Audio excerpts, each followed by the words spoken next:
What is up, YouTube? This is Rob from RP Model Railroads. I just wanted to put out a video talking about the latest additions to my Ephrata Valley Railroad L-shaped layout, as well as talk about some future plans, so stay tuned.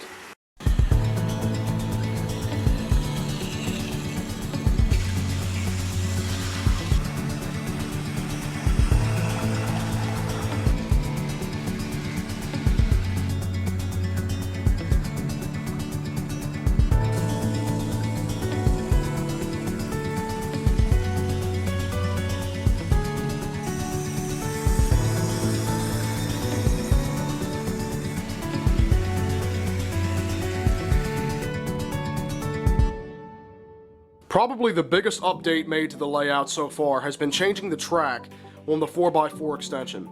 You might remember from my video a little while ago where I first talked about expanding the layout that I had a roundhouse over here, and that was part of the plan originally, but I changed my mind when I decided I wanted to have some industries where I could switch train cars in and out.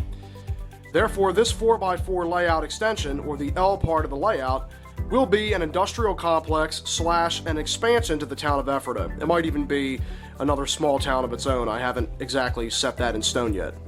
So this siding here is a part of the newly built Spartan tire manufacturing company, which I'll talk about in just a second. That siding back there where the two lifelike cranes are will be the site of Putnick Salvage, which will be a rather large junkyard. And the third siding back over there will be dedicated to an industry that I haven't yet set my mind on. This brings me to the next largest layout update, and that is the Spartan Tire Manufacturing Company. This Walthers kit took me over 8.5 hours to build, making it the second most complex building I've ever put together, right behind the Fowler Coal Mine, or now the Ephrata Coal Company, on the layout, and also the largest HO scale building that I've ever put together. In fact, it makes the rest of my HO buildings on the layout dwarf in comparison. Once I was done building the tire plant, I weathered it using some watered down black acrylic paint, and I think it turned out pretty awesome. The Spartan Tire Manufacturing Company is the latest new industry that the Ephrata Valley Railroad will be serving, and more realistically, it'll be yet another awesome industry that I'll be switching cars in and out of on the layout very soon. There haven't really been any new scenery updates to the layout lately, which I do plan on adding more autumn foliage to the Ephrata Valley Railroad layout in time. But I decided recently to utilize this small amount of space in between these two tracks on the 4x4 layout to plant some autumn trees. I believe these are old lifelike trees, but they still look pretty great, and it uses that space up quite nicely. As far as the town of Ephrata on the 4x8 section of the layout, I haven't really done that much except for paint on some roads, which basically brings me back to the old 4x4 Ephrata Valley Railroad days, because the roads on that layout were painted as well. Except this time I decided to use some flat black paint, and I painted all the roads on where I want them for right now. I can still make some changes in the future, which includes painting on driveways, etc. From a distance, the roads look pretty good. Obviously, they're not the best roads ever, but considering that the track is nailed down directly to the platform, having painted on roads is not such a bad idea in terms of scale, and also just trying to get the general feel of roads. In terms of buildings, there are going to be a lot of changes to the town in the future, but one building that's definitely here to stay is the Penzo gas station, the completely fictitious gas station that Aaron came up with and did an absolute stellar job on.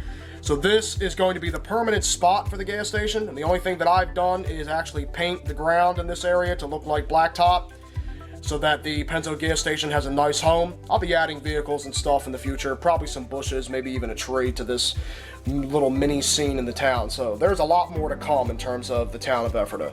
Now, to talk future plans. Besides the town of Ephrata, which I haven't exactly figured out everything yet, I know I want to add different buildings in the future and add, of course, more vehicles from the old layout and stuff like that to the town, which that'll come in time. There are a few things that I do want to do to the layout in the future that will be happening probably real soon. That's going to be the addition of a road over here with a grade crossing that crosses over these two tracks and then goes into the center of this mini town. I haven't decided whether or not it'll be a town yet, but there might be some homes over here, and basically there's going to be a road that leads in from Oblivion off the side of the layout, like beyond the backdrop, crosses the two tracks and enters into the layout. There's also going to be another grade crossing right over here on the back side of the 4x8 part of the Ephrata Valley Railroad, where basically this part of the road is going to extend beyond the backdrop and cross over these two tracks. And I think that's going to create a pretty good illusion as well, like an illusion of depth going into beyond the backdrop. And while I'm here, I should mention that I did add a bunch of Woodland Scenics clump foliage down the side of the roadway beyond the fence. I'm not sure whether or not that's there to stay because it's not glued down, but for right now, I'm satisfied with the look.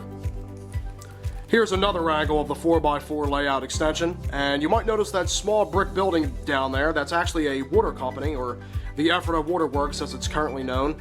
Basically, there's going to be two public works buildings over here. One is going to be a water company, and the other is going to be an electric company that I have yet to find, with a power station, or power grid, that's going to supply the town of Ephrata.